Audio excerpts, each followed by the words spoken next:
Life only avails, not the having lived.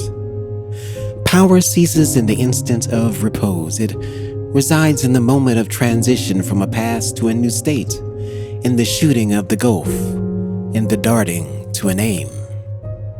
This one fact that the world hates, that the soul becomes, for that ever degrades the past, turns all riches to poverty, all reputation to shame, confounds the saint with the rogue, shoves Jesus and Judas equally aside.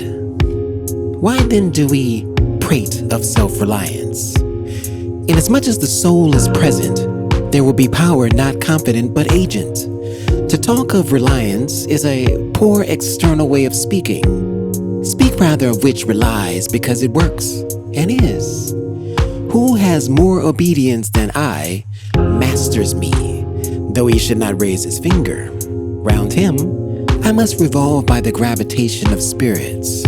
We fancy it rhetoric when we speak of imminent virtue. We do not yet see that virtue is height, and that the man or company of men, plastic and permeable to principles, by the law of nature must overpower and ride all cities, nations, kings, rich men, poets, who are not.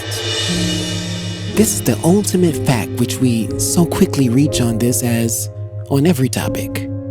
The resolution of all into the ever-blessed one. Self-existence is the attribute of the supreme cause, and it constitutes the measure of good by the degree which it enters into all lower forms. All things real are so by so much virtue as they contain. Commerce, husbandry, hunting, whaling, war, eloquence, personal weight are something, and they engage my respect as examples of its presence and impure action.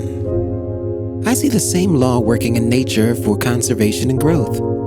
Power is in nature the essential measure of right.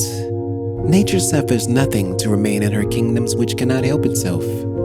The genesis and maturation of a planet, its poise and orbit, the bended tree recovering itself from the strong wind, the vital resources of every animal and vegetable are demonstrations of the self-sufficing and therefore self-relying soul. Thus all concentrates. Let us not rove. Let us sit at home with the cause. Let us stun and astonish the intruding rabble of men and books and institutions by a simple declaration of the divine fact.